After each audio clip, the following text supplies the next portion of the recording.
रहा है, मानदेय नहीं मिल रहा है, ये, लोग परेशान हैं, ये समस्या किसके पास जाएंगे? ये समस्या बीत रहित शिक्षकों की सिर्फ बात नहीं है। जिन इस विभागों में आप हाथ डालेंगे उसी विभाग में समस्या है। आप बाईपास पर जाकर के देखें, आप कुकुरमुत्ते की तरह जो है वह नर्सिंग होम खुला हुआ है। नर्सिंग होम में डॉक्टर नहीं बैठते हैं, नॉन मेडिको वहाँ पर बैठते हैं और एम्बुलेंस से उनका नेक्सस है। हर दिन हजारों लोग ठगे जाते हैं। शिक्षा की व्यवस्था वही बद से बदतर है। इसलिए हर विभाग में हाथ डालेंगे, पूरी व्यवस्था चरमराई हुई है। नीतीश कुमार जो है वह पोप की तरह राज कर रहे हैं, रोम जल रहा है और पोप हंस रहा है। वही बिहार की स्थिति है। हम लोग का कहना है कि 1 लाख से ज़्यादा हम लोग का आबादी है, आपको इस तरह मतलब पार्टी हम लोग का समर्थन नहीं कर रहा है, क्या आप लोग समर्थन नीतीश कुमार जी से उन लोगों की भेंट भी हो सकती है। जब सत्र चलता है तो इन लोगों की आवाज़ हर सदन में गूंजती है, लेकिन सदन भी अब कारगर नहीं हो गया। एक व्यक्ति के अनुसार सदन चलता है, उस व्यक्ति का नाम नीतीश कुमार है।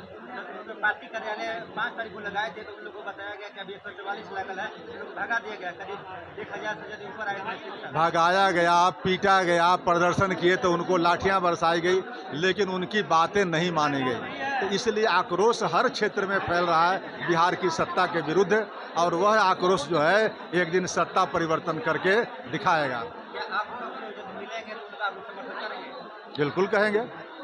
मुख्यमंत्री हो या कोई जनता के प्रतिनिधि हो, तो जनता की समस्याओं को कहना तो हमारी पहली प्राथमिकता है, इसलिए उस पर कहेंगे। लेकिन कहने से कोई बात बनने वाली नहीं है। बिहार में परिवर्तन जब तक नहीं होगा तब तक बिहार की जो मूल समस्या है उससे निजात नहीं मिलेगी।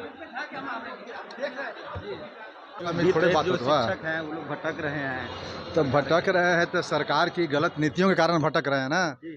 आज सरकार जो है शिक्षक ऐसा पद है जिसको बहाल किया और उनको आज पैसे नहीं मिल रहे हैं, उनका एक्सटेंशन भी नहीं हो रहा है, और वो बेचारे इस उम्र में रोड पर आंदोलन करने के लिए भटक रहे हैं। ये तो बिहार की शिक्षा व्यवस्था के लिए बहुत बड़ा शर्म की बात है। इसलिए बिहार सरकार को शर्म आनी चाहिए कि जब बिहार के शिक्षकों को रोड पर उतर करके आंदोलन करना पड़े और लाठी खाना पड़े पुलिस का, तो इससे से बड़ा खराब दिन और क्या हो सकता है। हम लोग एक तरह से शिक्षा की बात कर रहे हैं कि शिक्षा में अमूलचूल परिवर्तन किया जाए, और दूसरे तरफ बिहार सरकार जो है शिक्षकों को ही अपमानित कर रही है। शिक्षक दिवस के दिन वो लोग कटोरा लेकर भीख मांग रहे थे पूरे मतलब पटना में। ये बिहार के लिए काला दिन कहा जाएगा नहीं सब। बिहार के शिक्षक जब कटोरा लेकर के भीख मांगता हो, काला दिवस मनाता हो, तो फिर बिहार में शिक्षा की व्यवस्था कैसे बेहतर बढ़िया होगी। आगे सर क्या आप लोग की तरफ से सपोर्ट मिलेगा? हम लोग को जन स्वराज के तो पूरा सपोर्ट है। शिक्षक का और शिक्षा जो है जब तक परिवर्तन नहीं होगा तब तक बिहार में परिवर्तन नहीं हो सकता है। चुनाव के लिए हम लोग को मतलब भेज दिया जाता है, चुनाव में सभी पार्टियां हम लोग वो लोग भी यूनाइट होकर के जहाँ विकल्प बन रहा है वहाँ साथ दे अभी इस चुनाव में। क्या आपसे मिलेंगे तो उनका समर्थन करेंगे? हाँ, हम लोग पूरी तरह समर्थन में हैं।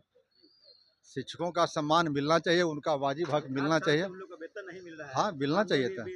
हाँ, तो जन स्वराज के साथ वो लोग भी थोड़ा जुड़े और आने वाला जो चुनाव है 2025 का, उसमें अपना भागीदारी दें। निश्चित रूप से परिवर्तन होगा। परिवर्तन की जहाँ किरणें दिखाई दे रहा है वहाँ हम लोग को आना चाहिए।